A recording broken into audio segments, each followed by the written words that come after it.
моя сирена. Сирена по всем.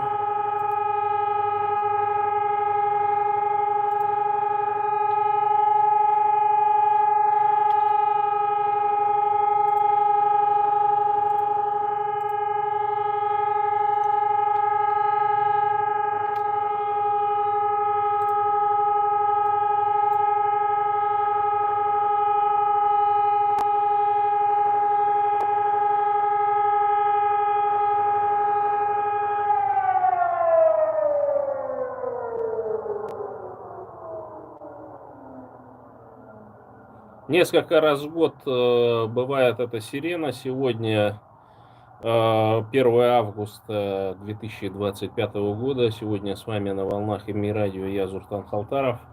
Сегодня годовщина, значит, восстания, Варшавского восстания. Не восстания в гетто, а именно Варшавского восстания, когда поляки... Алло, алло, прием. Поляки организовали... Так, что такое? Меня не слышно почему-то.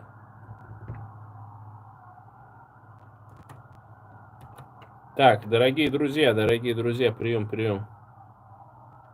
Почему-то я не слышу себя на радио. Нет звука. Что стало? Нет звука. Так, прием. Пропал звук. Так, дорогие друзья, почему-то пропал звук. Я не понимаю. Вот. Пошла настройка. Пошел звук, короче, да. Прямой эфир. К сожалению, зрители, слушатели, так скажем, нашего радио почему-то так, вот сейчас идет, вот эту штуку надо отжимать, и тогда микрофон работает. Не знаю, что это такое произошло. Надеюсь, запись была, но вот зрители прямого эфира слышали, значит, ретрансляцию на, значит, сирена гудела.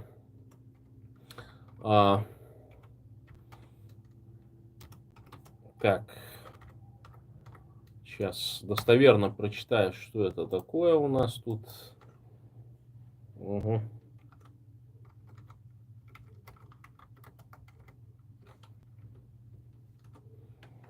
Так, восстание Варшавского против нацистской Германии с 1 августа по 2 октября 1944 года, организованное командованием армии Краевой представительством польского правительства в изгнании.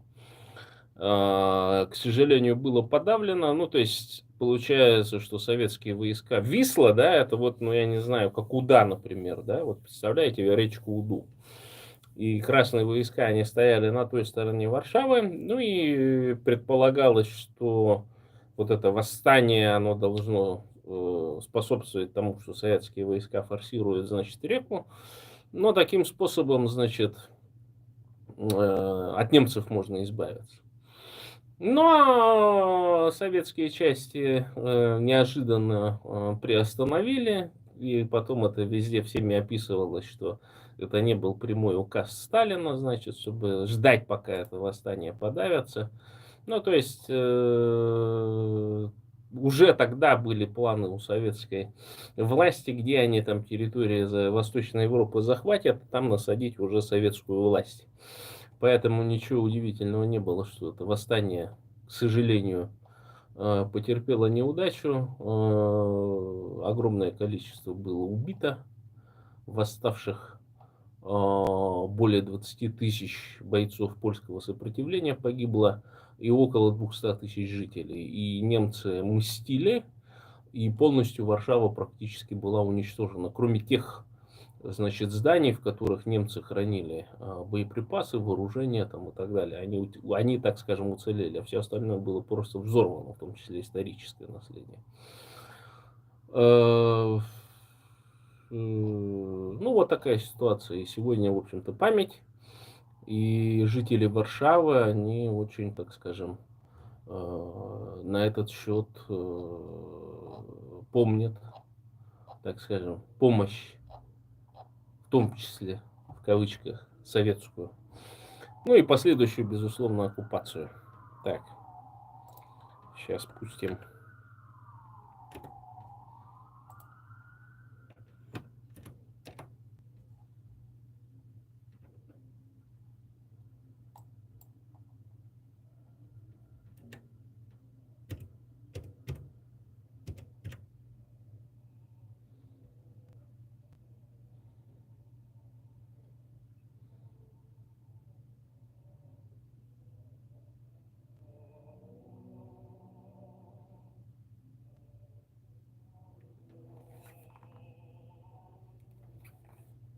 Для наших аудиозрителей я запустил Бадма Балдакова, Баргажан. Каждый из моих зрителей может прогуглить. Значит, я как-то уже давным-давно пускал, и, по-моему, в ротации нашего радио, так скажем, золотые голоса бурятской оперы, по-моему, стоят периодически на Ими радио, можно их услышать. Но сейчас вот что-то заскучал по родине, может. Хотя я не баргузинский, но в детстве слушал, была кассета, ее, видимо, там нелегально выпускал оперы и балеты. Ну, пытались как-то подзаработать там и так далее. Продавались в кассе, по-моему. И бабушка, которая вживую и Балдакова слушала, и всех остальных, она, собственно, вот из басов именно подчеркивала, что уникальнейший голос был у Бадмы Балдакова.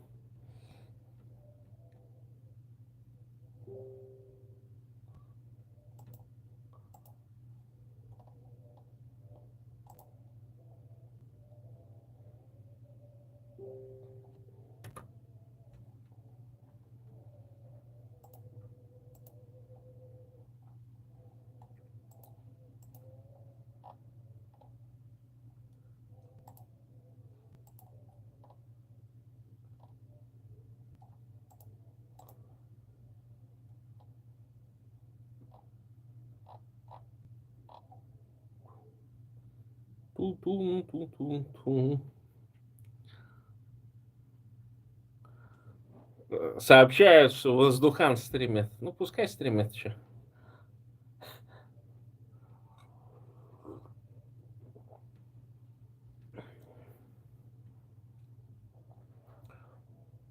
Сейчас тоже американские денежки получу. Начну в рекламу канала закидывать.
Так, вот, собственно говоря, вот эту штуку надо было включить.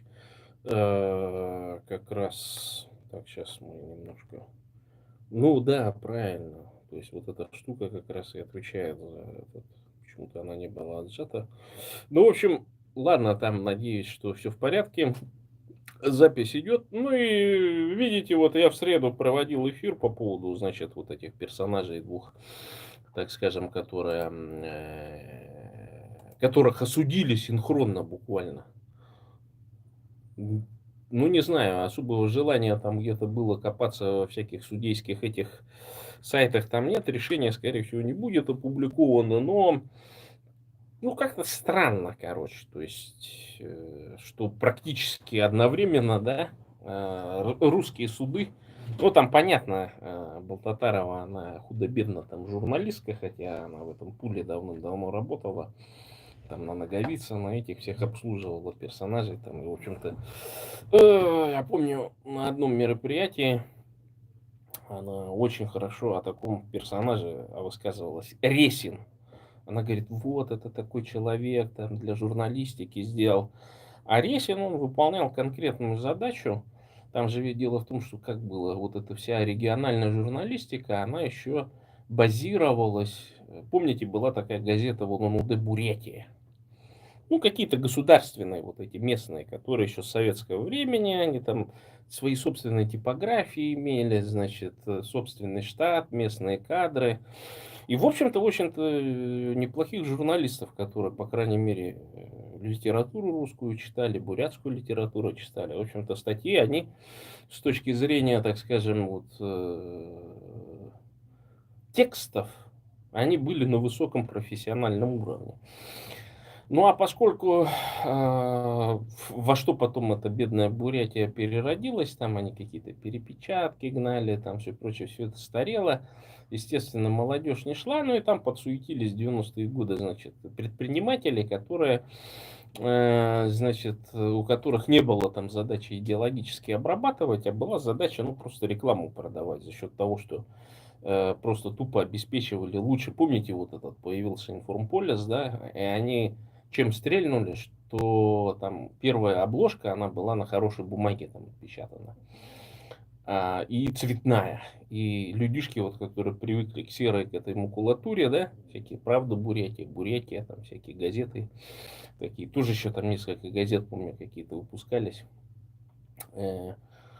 И у них, естественно, все рекламные контракты у этих стареньких никчемных газет, они перекатились в основном вот такие, потом там появился номер 1, еще какие-то издания, потом, когда интернет расширился, то, естественно, каждая там редакция стала в интернете там, значит, иметь, и, собственно, куда вот эти бесконечные выпускницы журналистского отделения, значит, этого филологического института, как там, языкознания, или как филологический факультет, по-моему, он назывался. Куда они девались? Вот они девались на сайты, там работали на сайтах, там строчили эти, значит, ходили там в этот, в Хурал, там еще в какие-то места, там на всякие присухи там сидели.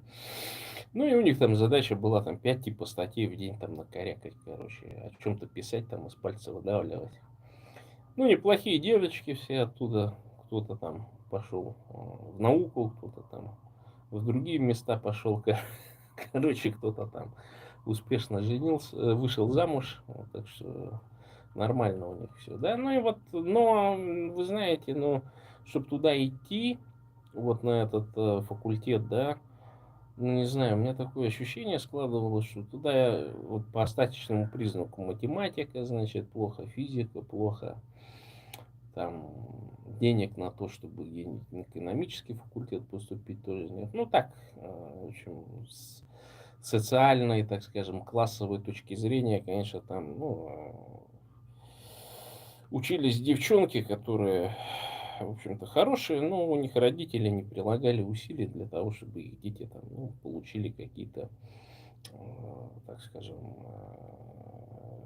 более лучшее, так скажем, образование. Я не думаю, что там у этих всех девиц, там вот эти, я помню, еще к нам ходили на польский язык, там такие сестры Родионовы, я пару раз видел, я даже ну, не подумал вот так с виду, что это вот эти какие-то журналистки, ну, которые там отличались очень странным поведением. И, кстати, там, я помню, какая-то из этих журналисток вдруг там, ну, типа, они независимые, там, такие, свое мнение, типа, там, что-то высказывают. Ну, это вот старательно гыбня, вот эта вся вот эта атмосфера, она там, значит, выстраивала, я помню, где-то вот в году 11-12 вдруг там эти журналистки, вот они, значит, там какие-то жалобы писали, это, и там такой был прогон, что вот нужно к журналистским расследованиям относиться, там, эти прокурорские, там, значит, бегали, что вот они там, ну, значит, какой-то сюжет сняли, там, обращение их в первую очередь там рассматривалось, там, и так далее. Прям такая сильная опека была вдруг случилась.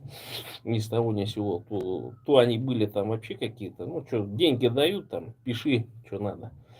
И было же такое, что там с той же Балтатаровой там ходили там за какую-то статью, например, там, ну, когда там разоблачали Бумбошкина за то, что он там рекламные бабки, э, значит, это же Ресин вот эту систему выстроил, когда с федерального центра начали в регионы приходить бабки на то, чтобы поддержать вот эти вот загнивающие, умирающие, значит, местные СМИ и местных вот этих журналистов. Ну, потому что сейчас, ну, посмотрите, когда интернет же пошел, там же куча таких холдингов случилось, типа МК, да, это как франшиза. Там любой дурачок мог эту франшизу купить. И вот если бы Андрюха Григорьев был, он бы, ну, рассказал, как это все дело делается там. Ну, на это можно было, видимо, какие-то скромные деньги заработать, короче. Но вот есть у тебя сайт огромный, там, посещаемостью, там, в день, там, несколько десятков миллионов. Ну, и у тебя там прикреплен, допустим, Бурятия, да. Ну, кто-то сидит там, чик, заходит и смотрит, что же там в этой Бурятии, какие новости приключились.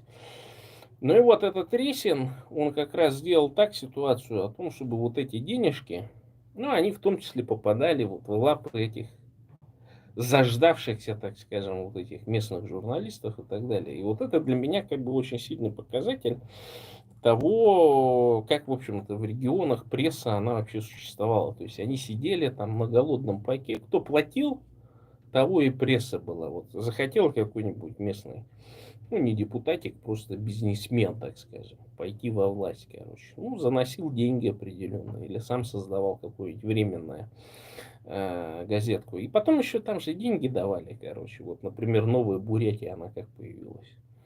Ну, просто пришли бабки, нужно было какой-то вот там, значит, старые власти, старые вот этих, значит, опрокинуть там те, которые сидели, да, и вот нужно новую газету, и вот там критика вроде, и люди читают, да, там возмущение, типа, да, вот нужно власть менять, да, засиделись, старики, там, пятое, десятое, и так далее. То есть, ну, это в том числе еще же режиссировалось, то есть, вот, перед тем, как поставить Наговицына. Наговицын, он фактически как прокладка был между старыми вот этими коммуняками времен Халецкого, значит, и вот он такой переходный как бы период. И он, в общем-то, хотел сидеть и дольше, но произошла ситуация, то есть уже планы на Украину появились, и вот нужно было в регион, чтобы эти вот там не возникали, так скажем, нужно было вот поставить. Я помню, как эти все бегали, типа Батошки Багдаева, там этого Ачирова, вот они там все воняли, вот эти там западные, там буряты, пятое, десятое, там, короче, вот мы своего ставим. Ну, поставили будто своего того, кто там в Москве бегал, орал там везде. Его спрашивали, а кто ты, откуда, мол. Ну, не знают же, кто такой. Он говорит, я русский. Ну, вот как вот сейчас эта песенка-то модная, вот это про него как раз. То есть вместо того, чтобы ответить, ну, человек там, или там папа бурят, мама там, родственница Ротенбергов или кого там, Чемизовых или кого-то. Ну, он отвечал, что он русский. И я таких тоже дурачков там встречал. А я потом понял, это не бурят, это вот непонятно, а бурячный элемент я его называю. То есть это люмпино-комбедовская масса, вот это, обурященный элемент. И его, значит, вот этого бурячного элемента обурятили не в Бурятск, по традициям бурятских националистов, а обурятили по традициям люмпино-комбедовцев. Ну, вот колхозов, там все прочее. И, конечно, у них нет национального самосознания, поэтому тот факт, что он себя к русским причисляет, ну, это такая, ну, как бы мейнстрим просто. Будут, так скажем, сильного влияния китайцев, например, или станет модно себя там китайцам осознавать, короче. Вот сейчас вот эти все персонажи, они вдруг вспомнят, что у них же китайское там происхождение. Там, Баргужин, там, Курумкан, там все вот эти вот места, там еще где-то вот эти же, как он, Хуацай было такое. Род какой-то. Его почему-то сейчас переделали, что он не Хуацай, а Хусай. Хотя он раньше как Хуацао вообще и шел, короче. То есть это были чисто китайцы, которые обурятились. Ну, приняли бурятский образ жизни там и так далее. Хотя, ну, это вот всякие беженцы там, я не знаю, которые вот эту границу пересекали, убегали. То есть это ханьцы, маньчжуры там, различного рода монгольские там эти. Ну, они вот их там засунули, хуацао, короче. То есть они были китаеязычные, мандариноязычные. Ну, а потом обурятились, короче. И вот таких вот обычно персонажей там, ну, значит, как его, ну, они помнят, то есть они из поколения в поколение помнят, и поэтому, когда их там за бурятское спрашиваешь, там, за власть бурятскую и так далее, они, а что там это, что там, да, эти, вы же такие же, там северные варвары, там все прочее. Ну, вот такая вот чушь, да. То есть они вот, хоть и живут среди бурят, все равно они не видят, что у бурятов может быть национальное самосознание свое собственное, свое национальное государство. Вот эти панмонголисты, это такая же точно масса, которая там, значит, пованивает. И я, кстати, вот таких вот этих пантуранистов тоже встречал. И вот примерно то же самое, вот как будто одна методичка, короче, у них была в свое время. И они вот эту чушь интернационалистическую вот эту гонят, что вот мы там, ну как, знаете, вот этот совок интернационализм устанавливал, на самом деле русский, это был русский колониальный нацизм, но они параллельно вот вели через этих, значит, через всяких деятелей. И вот сегодня читал про такую Азербайджанскую демократическую республику, когда в 1941 году Советский Союз там Иран оккупировал напополам с Великобританией. Ну, они просто договорились, потому что, чтобы обеспечить поставки вооружения, там как раз в то время начались разработки топлива, там вот этого нефти, там в Иране и все прочее. И, кстати, потом, по-моему, по рассекреченным данным, что основной путь получения, кстати, ленд-лиза, он был не северный, не вот эти конвои PQ, которые через Исландию, Рейкьявик, там и по северу, значит, Ледовитого океана шли. А основной был более безопасный через, даже, наверное, не через канал Панамский, а скорее всего даже через вот эти проливы, там Дрейка и Магелланов пролив, шли через Австралию, мимо Индии, значит, британской. Параллельно этот ленд-лиз шел, собственно, в Индию для того, чтобы, ну, опасались все равно захвата японцами, значит, и Ближнего Востока, и Индии, да, там, в общем-то, собственно, индийские национальные герои, это кто сейчас? Это те, которые боролись с британским колониализмом, короче. Это те вот коллаборационисты, так скажем, японские, которые там создали организацию. И они тоже являются сейчас национальными героями Индии, потому что раньше всех с оружием в руках выступили против британского колониализма. Ну, японцы их тоже использовали. Правда, не особо успешно, там поднять ничего не удалось, потому что все равно там, ну, феодализм был, так скажем, который потом, правда, полностью изничтожили там при Индире Ганди, там я читал, там еще сохранялись всякие вот эти раджи там и так далее, а она просто войска тупо вводила в эти, как его, во всякие мелкие княжества, короче, этого раджонка скидывали, ну, а он ничего поделать не мог, короче, ну, то есть там так налоговую систему построили, что они обнищали все по итогу и инкорпорировали их быстренько в индийское национальное государство. Ну, в Бурятии этой проблемы нету, племен нет, родовитых бурят тоже не осталось, поэтому нам нужно все это будет воссоздавать снова. Ну и вот сейчас есть такой шанс, возможность. 30 числа состоялась учредительная конференция. Зайдите на мой сайт zurtanhaltarov.Европейская уния, называется Зуртан Хал. Почему что это такое? КХ. КХ Кхалтаров.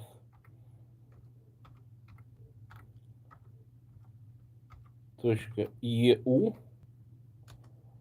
И вот, собственно говоря, сайтик я там запилил давным-давно. И 30 июля 2025 года в Риме состоялась учредительная конференция Конгресса автохтонных народов Евразии, сокращенно КАНЕ, новой международной платформы, объединяющей представителей коренных народов, находящихся под угрозой исчезновения, ассимиляции, колониального подавления в Евразии. В общем-то, объединяет, ну, там небольшой, я вывел, значит, еще текст, что из себя представляет организация КАНЕ, цели и задачи: защита и продвижение прав автохтонных народов Евразии, поддержка их культурной, языковой, территориальной и политической самобытности.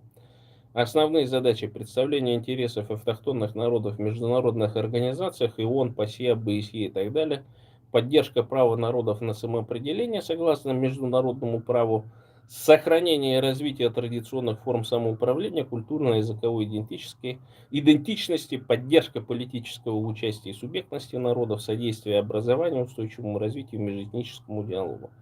Но межэтнический диалог — это не между колонистами, так скажем, метрополией, да, и нами, а это между собой, чтобы мы умели общаться, говорить.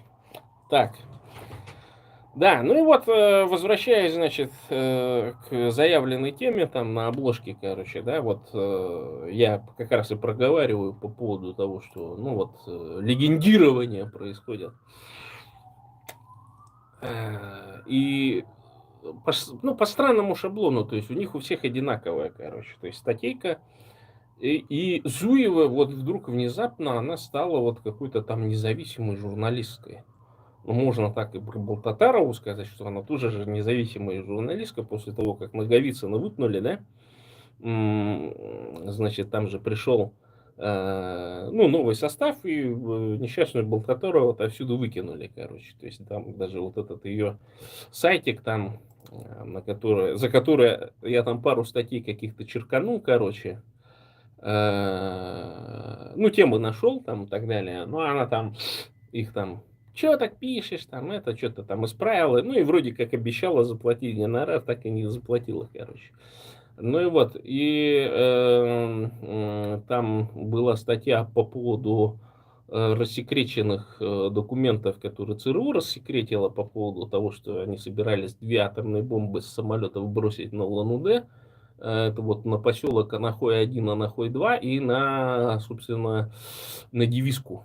Там прям точки были, все разрисовано, все эти карты и так далее. Ну, я посчитал, что это так, это хрень, короче, полная. Ну да, ну, хотели планы, да планы, короче. Но я об этом не писал, я писал о том, что такой вот записки, так скажем, американцев, которые путешествовали по Советскому Союзу, и, значит, делали определенные замечания по поводу того, ну, что за население тут в Бурятии живет, там, 5-10, там, ну, описания такие, так скажем. Ну, они, понятно, что в духе, там, 50-х годов, с некоторой долей расизма были написаны и так далее.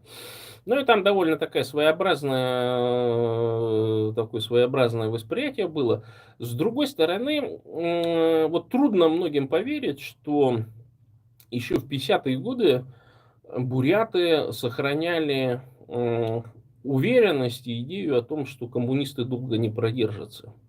А я вам могу сказать, что вот в предании нашей семьи, например, вот мой прапрадед, наверное, да, у которого скандалы, у которого там куча, значит, сыновей погибло на ВОВ, во Вторую мировую войну куча погибла.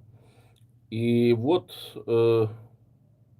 после уже 45-го года он там внутри семьи сказал, что теперь коммунисты останутся очень надолго. То есть они до 45-го верили, что может произойти такая ситуация, что, ну, коммунисты исчезнут, короче, что власть их там зыбкая, значит, ну, народ подымется и так далее. То есть это было в целом, ну, у образованной какой-то части, которая, в общем-то, ну, худо-бедно понимала и которая была, так скажем, еще того происхождения, родилась еще до революции. Но они не учитывали, что своими же руками они вырастили вот этих люмпинокомбедовцев, этих колхозных детей, эти школы, там пропаганда, пионерия, этот Павлик Морозов, там вот эта вся шляпа, короче, понимаете?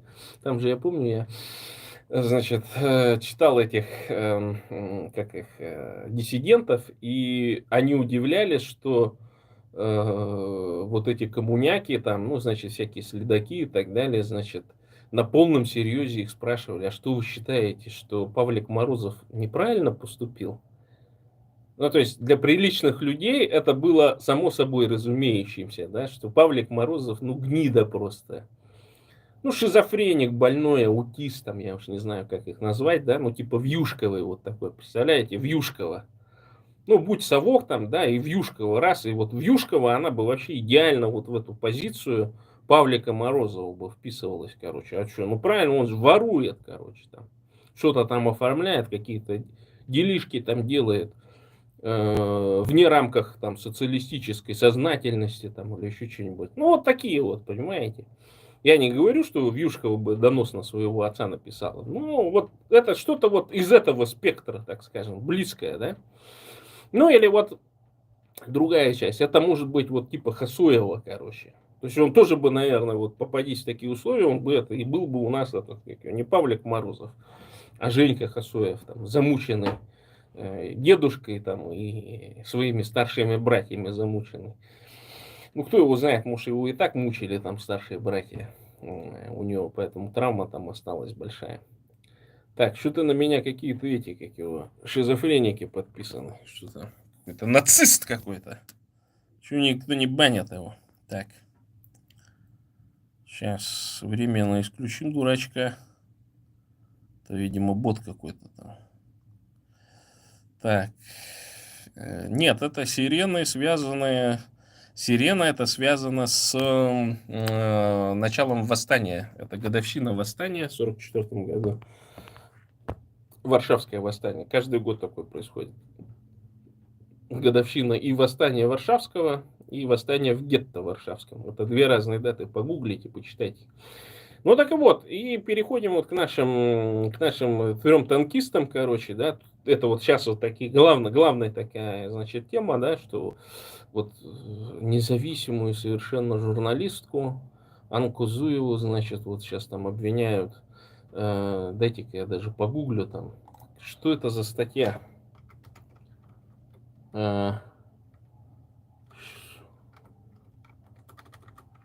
Сейчас.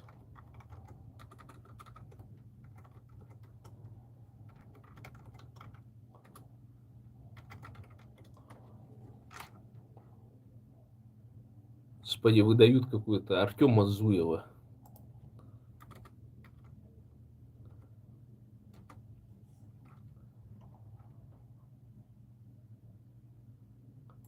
Ну, известно, вот что там выдает. Новая газета, короче. Новая газета в Европе. Там пишет, короче.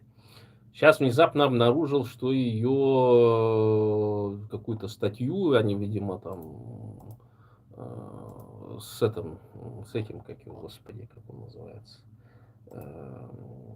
украинская организация, АНБ, что ли, называется, подождите.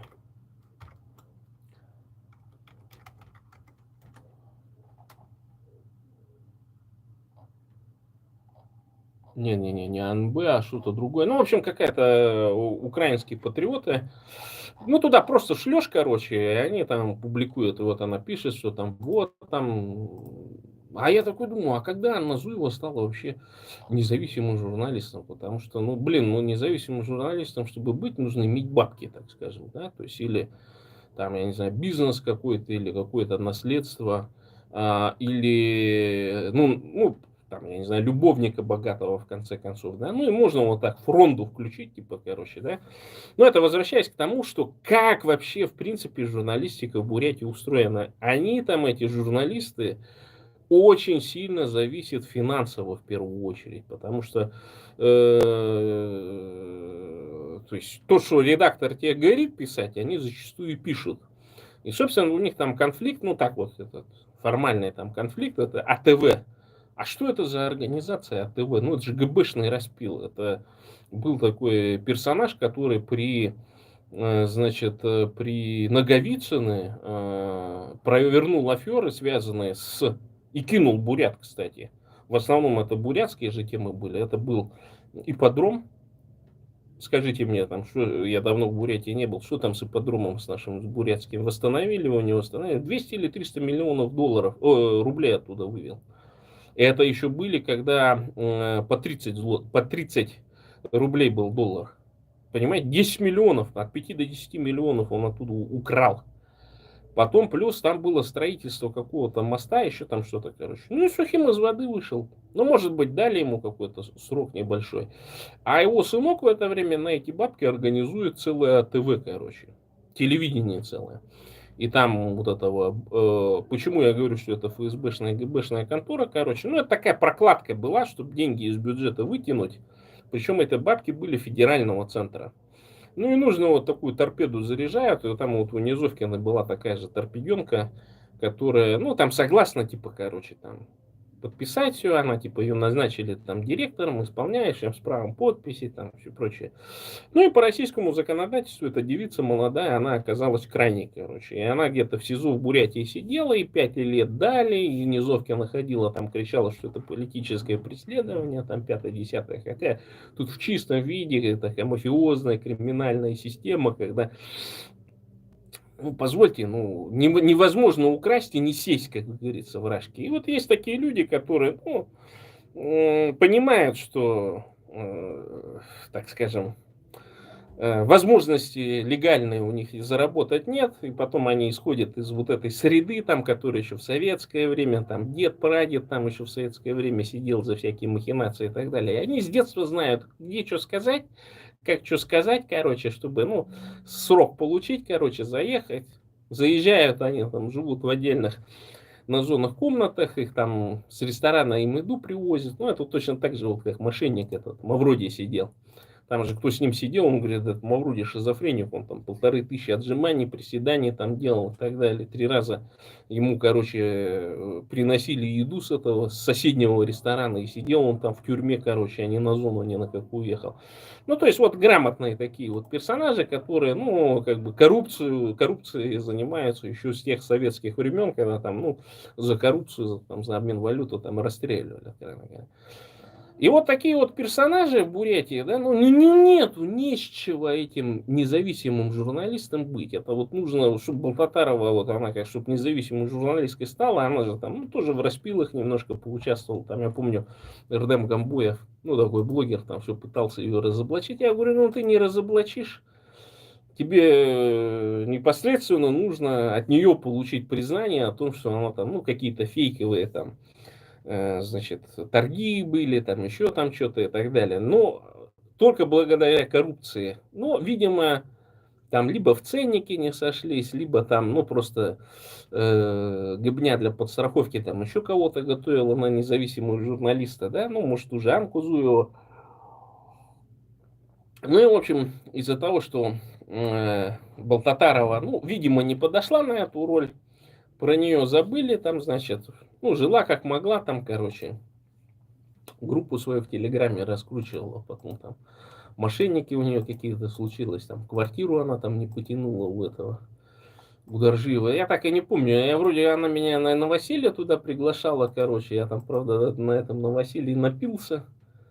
Какие-то тоже журналисты странные сидели, какой-то игроман журналист был, какая-то пьянчушка там была, потом одна явно там какая-то распущенная, ну такая немножко гульванистая женщина была, не помню, кто такие были, но в общем компания такая своеобразная была. А я уже, ну как бы известный бурятский тролль, националист там и все прочее, там, ну как звезда пришел туда, все такие пялятся.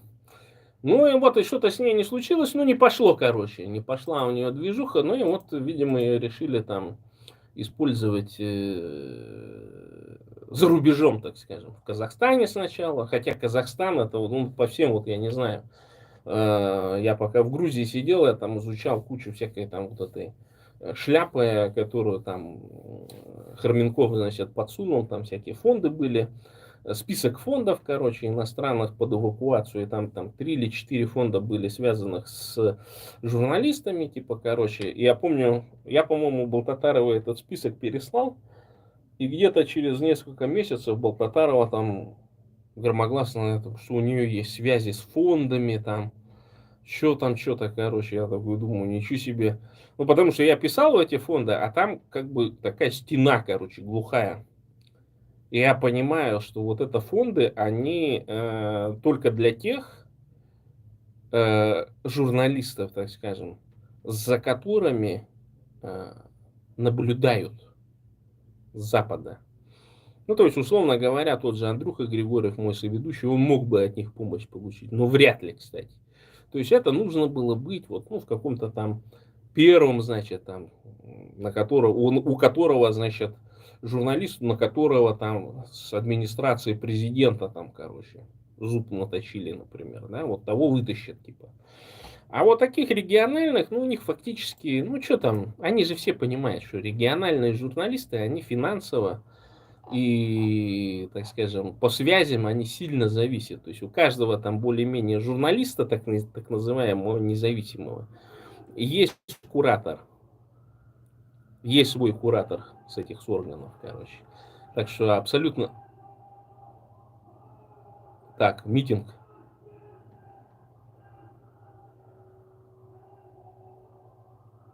Видимо, какая-то манифестация, кто-то кричит. Откровенно говоря, я не настолько хорошо польский язык знаю, чтобы понять, там, до меня доносятся какие-то звуки, но я не понимаю, о чем там речь.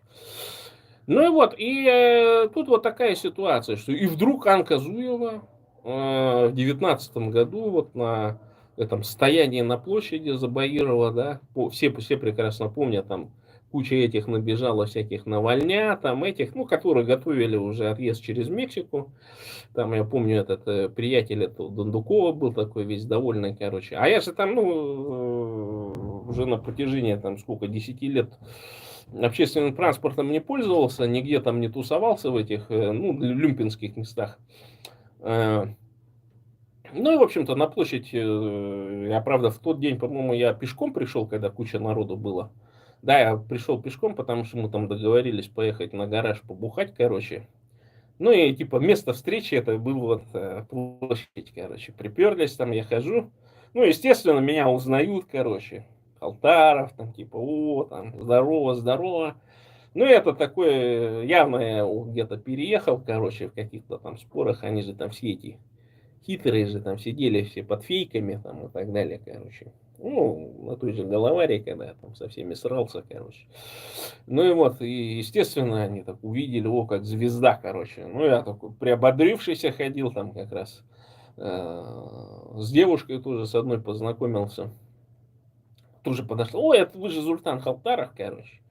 Я говорю, да, а там стоит этот Алдар Гунтупов такой. А он безработный. Все такие на него смотрят. Че к чему он сказал, короче. Ну, видимо, это как его. Приревновал, что его не узнали, короче. Ну, ну, в общем, все такие смотрят на Гунтупова. Ну, я тоже такой персонаж своеобразный, тоже независимый. Куда пропал сейчас, кстати. Ну и вот, что-то не светится и воевать не пошел, что-то и в Монголию не отвалил. Ну, какой-то странный. Тоже, видать, из этих персонажей, короче. Ну и вот. И,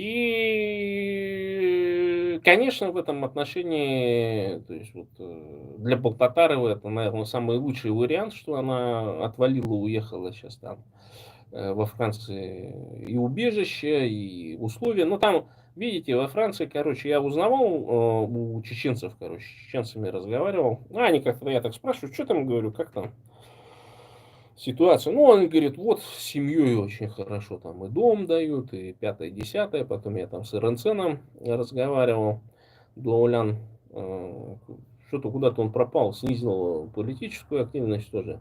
Ну, видимо, жизнь неплохая во Франции такая, знаете, и там э, такая в буржуа очень быстро можно превратиться, особенно на всяких там пособиях там и так далее, что там. Ну, например, там во Франции есть такая фигня, ты, например, какой-нибудь, там, я не знаю, музыкант там, или там в шахматы играешь, короче, и ты можешь претендовать на такую выплату, то есть тебе типа стипендию платят, короче. И можно не работать вообще, и хату снимать там, ну, приличная там стипендия, да. А почему? Ну, вот общество, вот социализм этот французский, вот они, ну, нам нужны, вот, действительно, а кто же вот в этом жестком капитализме будет музыкой заниматься, да, вот все пойдут, значит, в бизнес там или еще, а вот музыкантов не будет, а нам охота, чтобы были музыканты. Видите, какая логика? И поэтому вот многие так, ну, так скажем, теребонькают там, ну, ну, как у нас в Улан-Удэ вот эти всякие там играют, когда, я помните, Лубченко там приезжал, там, этих всех, короче, дураки, там, идиоты, неумехи, там, и пятое, десятое. Ну, а что там после музыкального училища-то, господи, там, куда идти? Ну, вот кто-то умер там, в оркестровой яме умер кто-то, короче, ну, на замену, ну, будешь там, что у тебя там, ну, контрабас, короче, ну, будешь на скрипках играть, там, или там, дудку дудеть, там, гобой там какой-нибудь. Ну, вот так формируется, там худо-бедно что-то играют, там, короче, некоторые вообще, видимо, без музыкального слуха туда просачиваются и так далее. Ну, там публика-то такая своеобразная. И, естественно, вот когда Лубченко был, вот всех просто материл там, короче, молодой гений там и так далее. И худо-бедно там заиграли они, короче. Как в сталинские времена, из-под палки, короче, хорошо трудятся. Ну, такой Прилупченко, бурятская оркестровая яма, она превратилась в крепостной оркестр, короче, ну и худо-бедно заиграли. Ну, вот так из-под палки. А во Франции, видите, там вот таким стипендию платят. Понимаете, вот такая. То есть там очень хорошая система. Это вам не капиталистические Соединенные Штаты, в которые ты попадаешь, если ты не работаешь. Ну, там легко сбомжеваться, короче. И поэтому я представляю, там 47-летний персонаж, больной, хронический алкоголик, там вот эта двойная жизнь, там, да, ну, постоянно нужно там помнить, что он там с определенными целями там засланный там и так далее, короче. Ну и вот сейчас он там, значит, фаза у него вот этого буйного алкоголизма прошла, короче, и он сейчас превратился в этого, типа, надо там всем объединяться, там, ну, по ушам катается, короче, там. Ну, всем же понятно, что у него бэкграунд. Царствие небесное, его друг, погибший сейчас вот на Курском направлении, он мне в свое время говорил, этот уже отвалил в США через Мексику. Ну, тоже тайна такой. Вжик, ну, у него уже все было на руках. Я говорю, а как ты это? Я говорю, я тебе говорил, типа, а ты серьезно не воспринял. Я говорю, если бы ты конкретно рассказал о том, что ты вот собираешься, документы готовишь, а планов-то не было. Видишь, они думали, что все готово, короче, что Халтарова сейчас, ну, он выполнил задание, короче, по Халтарову. Провокация вот эта была, короче, чисто ментовская, значит. За то, что... Ну, они там, видимо, посчитали, эти, как его, мархаевцы там и все прочее, что я им малину там испортил. Ну, не, на самом деле, ничего я им там не испортил, на самом деле. Ну, просто они решили там, это, как его, на Халтареве, значит, что вот мы-то не националисты, типа, мы-то коммунисты, мы там интернационалисты, а вот этого мы сейчас засадим, короче, ну, использовали свое там влияние, своих вот этих агентов, стукачей там всяких и так далее, чтобы создать условия, так скажем, провокацию. Чего уж там говорить-то. В лучшем духе этих НКВДшных провокаций, короче. Ну и вот, ему в награду, чтобы это... Ну, допрашивать его надо. А где он? А, неизвестно где. В Соединенных Штатах, короче. Ну, видите, алкоголизм, вот это демонстративное поведение, потом, ну, все равно психик в другую страну приехал, там, если бы 20 лет ему было, а так он же уже старый. И трудно ему вот, не пить. Хроническая же там алкашка, там, печенка требует там периодически вливания. Ну и вот, и где-то его там американский полицейский задержал, штрафанул, и он посидел. И, видимо, потом где-то еще и получил штраф. И вот эта фишка в Америке, ну там мы с Серегой обсуждали в прошлый раз, короче, о том, что Ну, а вот что, например, там, штраф, типа, там, он говорит, что ничего там нет, это не значит. Абсолютно значит, потому что если ты сел у них там, это уже считается не просто как проступок, а как преступление, раз сидел в тюряге. И в этом отношении, короче, получается тема такая, что он на депорт стоит. И эти все там поняли, значит, его эти дружки, потому что, ну, вот Царствие Небесное Быра, он мне такой говорит, да он же там в Ханкале, его же там завербовали. Я говорю, так он же там каких там 2002-2003, ну, когда он, собственно, был тогда, когда Кадырова старшего там взорвали, короче, он там всю историю рассказывал, что он там этот привел в боевое состояние, или как это правильно называется, ну, вот какую-то эту комендатуру или что ли, короче. Ну, и туда, типа, генерал приезжает, а что это там, типа, ну, пулеметы торчат, все прочее. А он говорит, так вот по телеку в прямом эфире взорвали Кадырова, короче. И по линии вот этой военной или там, где он там, этот, как его, Росгвардии или чего он там служил, там только через 3 часа пришла, что нужно там военное положение вводить или как там, ну, вокруг этого. И Бара говорит, что, скорее всего, в это время его там взяли, короче, потому что, ну, он говорит, как-то вот за те вещи обычно там садят, судят там и так далее, а данного персонажа, ну, он везде сухим из воды выходил. Ну, не может быть такого. Ну, не может быть просто такого, чтобы он вот из каких-то вещей там, ну, и слушок такой тоже был, что он же там кого-то какого-то забил, чуть ли не до смерти, короче, в этом, на Сахалине. Ну, вот, тоже непонятный вариант, там все где-то чик-чик-чик. Слух-то вот этот был, мне там какой-то человечек сбросил информацию в Телеграме по поводу Игоря Церенжапова, что был такой персонаж. Ну, я говорю, да когда ты пришли, говорю, эти, ну, где судебное решение, там все прочее, ну, чтобы я мог опубликовать. Ну, и тело так что-то слилось, короче, потом смотрю, и аккаунт удаленный. Ну и ладно, ну и возвращаясь к Анке Зуевой. И вдруг у нее вот это после 19 года, вдруг резко карьера поперла. То есть я смотрю, то в Эстонию она едет, то еще куда-то, там что-то какие-то там по феминизму какие-то мероприятия, еще там что-то. Ну, такие не первые величины, а какие-то, ну, маленькие какие-то такие сборища там и все прочее. А они там оплачивают билеты. Ну, то есть полностью, например, с Улан-Удэ там, ну, а что не взлетать-то, не сгонять.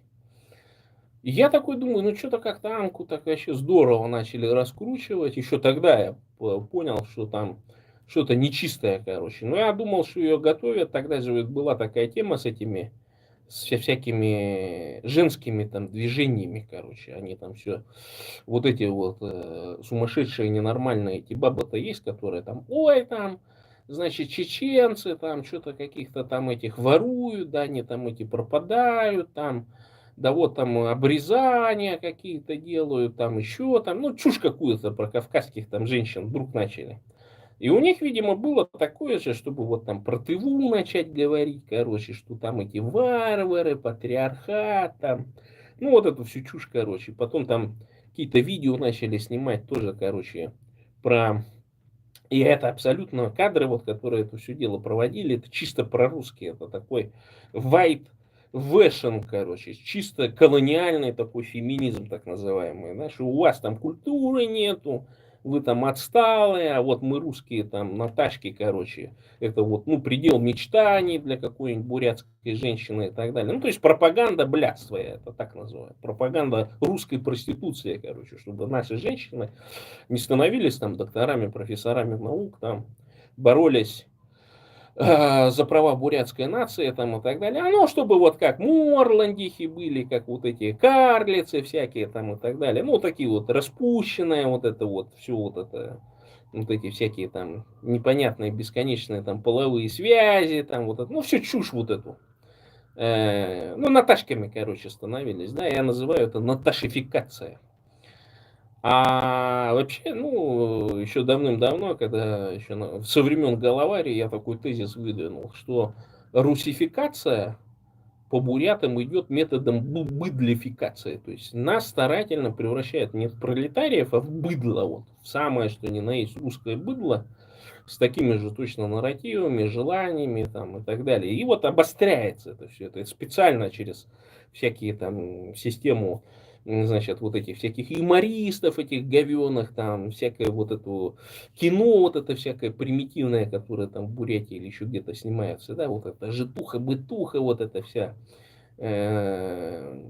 Ванюшкина, да, вот эти вот все вот эти нарративы всякие, хайвай, аюй, там вот это все чушь, короче.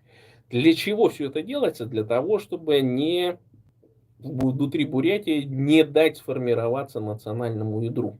Ну и плюс там ксенофобию.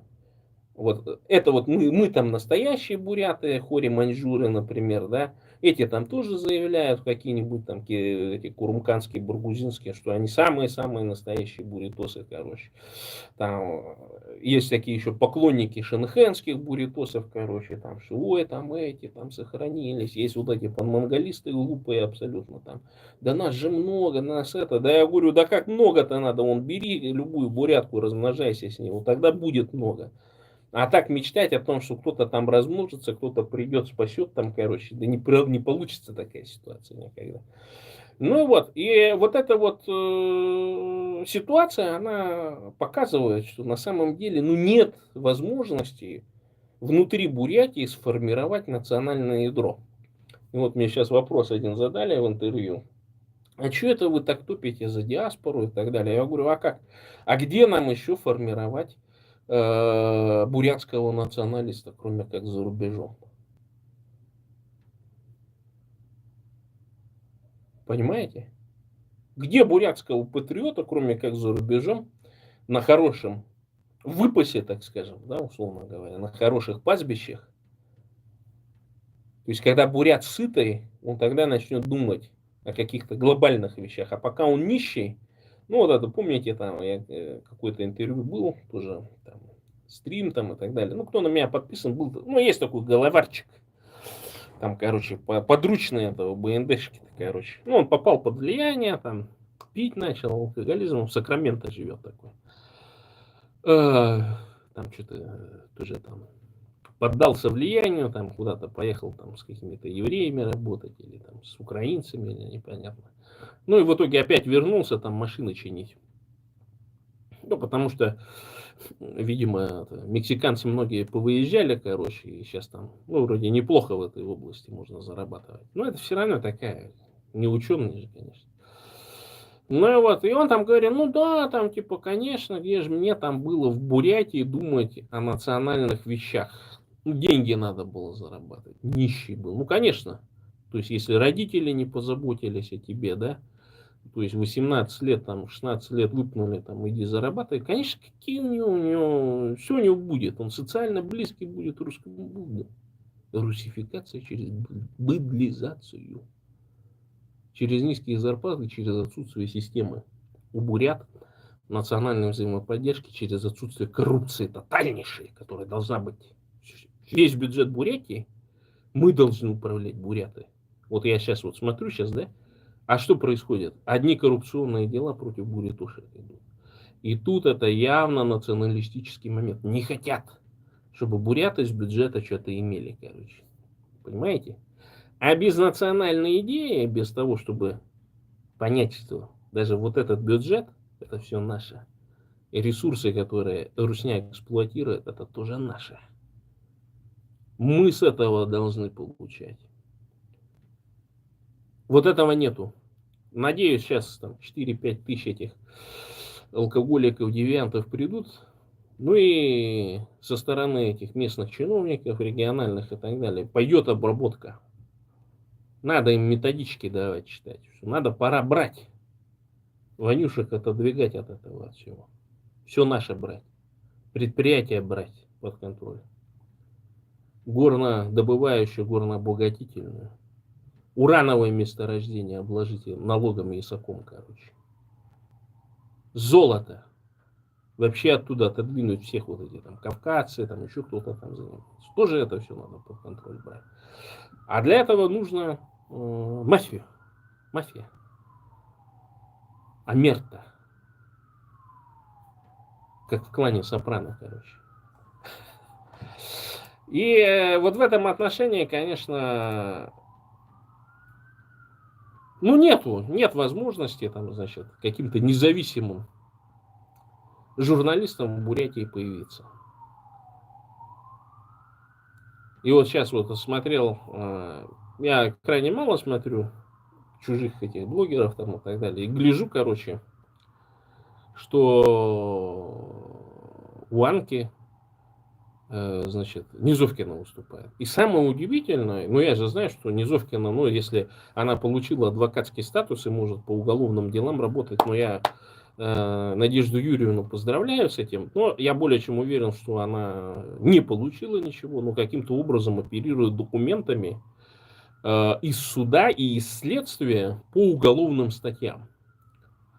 Я вот не пойму, кто врет, кто тут какие-то непонятные движения делает. Или это Анка Зуева получает напрямую от адвокатши. Я, кстати, в документах этих нашел адвокатшу.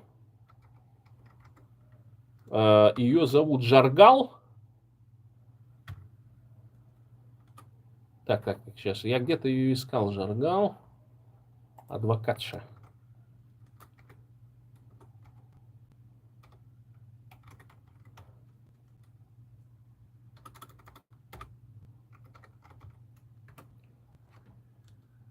Так.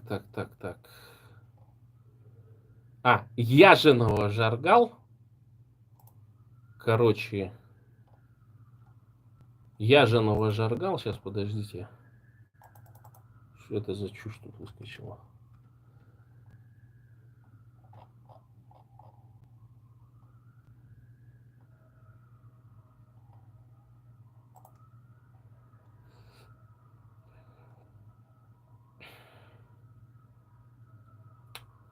Яженова Жаргал.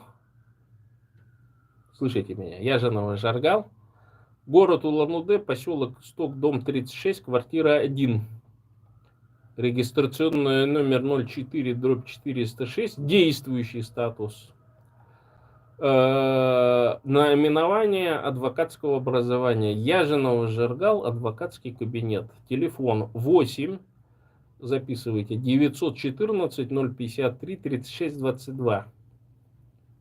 Ну, рекламу небольшую сделаем, короче. То есть, и я вот написал, она в социальных сетях есть, я ей написал запрос. Я говорю, а скажите, пожалуйста, какова роль юриста Надежды Низовкиной, вот, собственно, в делах, связанных с Зуевой, то есть вы там с ней сотрудничаете и так далее, и как вот эти документы по уголовному делопроизводству, они, ну, оказываются в руках юриста.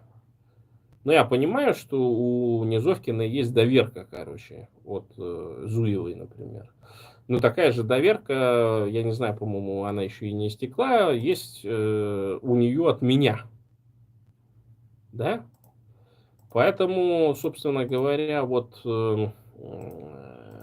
так скажем, непонятно вообще на самом деле, что там их связывает. Ну, по крайней мере, какую-то вот они пояснения дают, что там, значит, нарушение у Зуевой по иноагентским.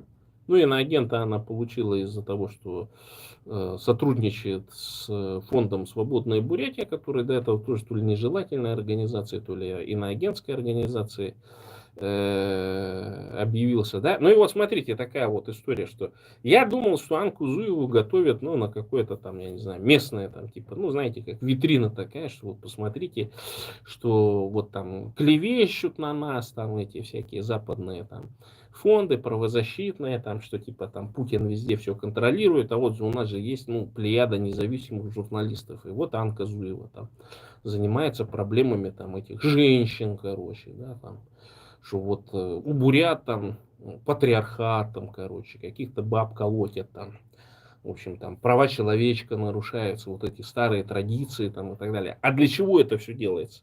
Это в рамках вот этой вот whitewashing, этого так называемого русского колониализма, да, они делают для того, чтобы Запад, ну, вот состряпывают просто, что там клиторы обрезают, что там насилуют женщины эти, пропадают в Чечне там.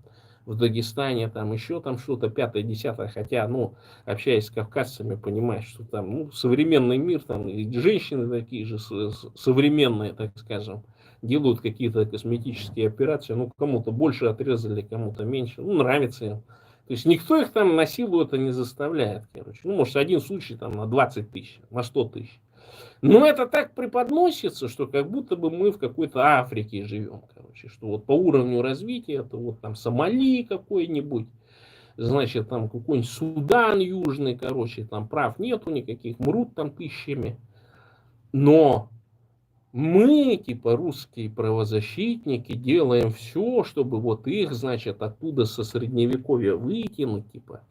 И это дает нам карт-бланш, вот ихними ресурсами распоряжаться, колониально, значит, их подавлять, не давать им никакого независимости, суверенитета. И с другой стороны, они еще вот эту антиисламскую, там, значит, вот эту истерию, которую они нащупали, да, для того, чтобы подавить национально-освободительное чеченское движение. Да? Ну вот они выдумали этих ваххабитов, значит, там какую-то тоже внешнюю агентуру еще со времен Коминтерна, которую они активно развивали вот в этих Йеменах там и так далее, вот этих всех там Лениных, там вот этих вот террористов с этих, как его, с Южной Америки там и так далее, где они там обучали, да, всю вот эту вот катавасию, короче, тоже закинули на Кавказ там.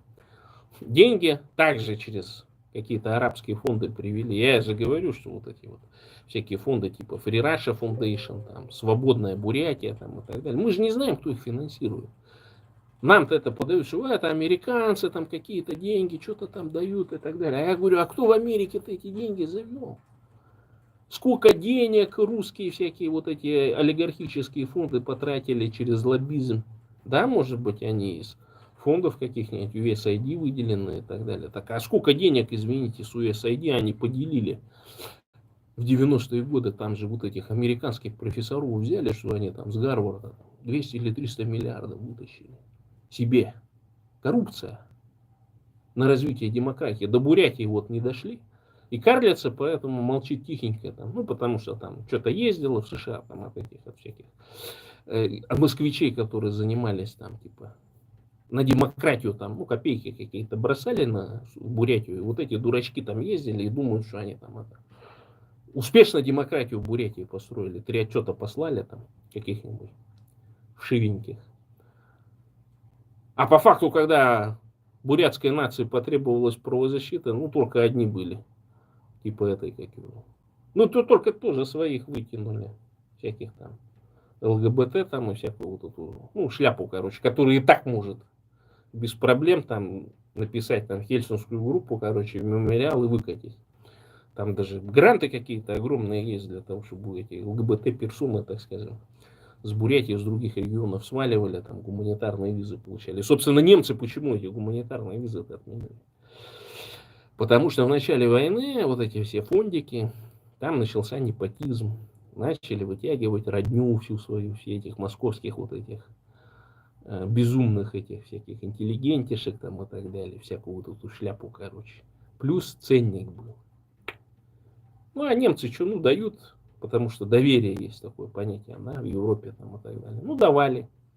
А потом начали проверять, и тут эти немецкие другие организации это всякие. Там, а говорит, этот шпион, а этот начал деньги отмывать. А тут вообще, короче, никакого отношения к тому, что вот там написано, не имеет. Короче. А заднюю-то уже давать нельзя, надо тогда, значит, либо всем отменять, ну здесь так работает, либо всем отменять, либо это, либо всех одабривать. И поэтому немцы перестали выдавать. И поэтому, если раньше можно было в течение там, месяца или двух эту гуманитарную визу в Германию получить, короче, а потом же там же все хитрые, все тут же на велфер бросились. Я более чем уверен, что даже вот этот персонаж, короче, там, который за 700 тысяч евро купил квартиру, ну, который там Чубайса работал, такой кудрявый, он сейчас сидит, бюргергельд получает, короче. Ну, официально заработной платы-то нет, ну, на бюргергельде сидит, короче. А что, ну все сидят, и я сижу. Ну, Шафиров сидит, там, Баиров сидит. И не слыхать, понимаете? 4000 евро, ну, просто как с куска. И таксовать не надо, короче. А денежка капает. Ну, сиди да размножайся, короче, да. Я вот единственное жалею, что я вот эту тему давным-давно не проработал. Я бы, наверное, весь вот этот наш люмпинский персонаж, короче, не в США бы загонял. Ну, сложно действительно в США уехать, а в Германию. И надо было вот в 2007 году тоже про Германию начинать писать, ну, исследовать это, то как на Бюргергель там садятся, ну, чтобы буритошек просто в Германии размножить. Вот этих всех люмпинов, короче, заставить в Германию поехать. А сейчас, к сожалению, все уже виллы перестали выдавать, потому что, ну, столько отребья приехало, короче, через эти правозащитные так называемые организации, что уже сложно.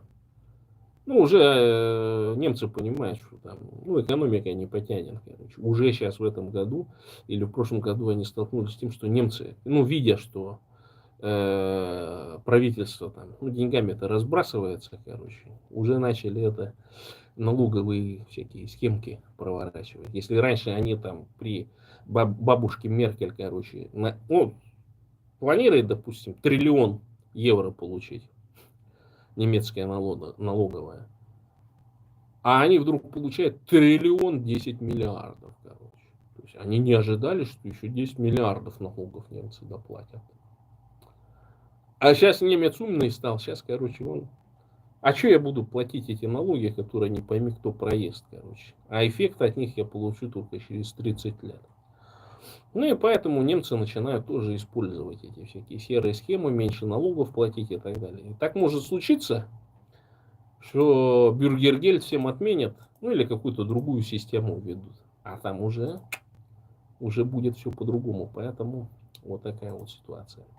Ладно, о грустных наших делах отставим. Ну, в общем, ситуация такая, что вот это все меня, я не знаю, мне кажется, все это подозрительным, что примерно в один и тот же период времени там вот, значит, видимо, группа вот этих, тех, которые, значит, занимаются этими 3 персонажами, да, 3 танкистами, так скажем, кодовая Воздухан, Анка пулеметчица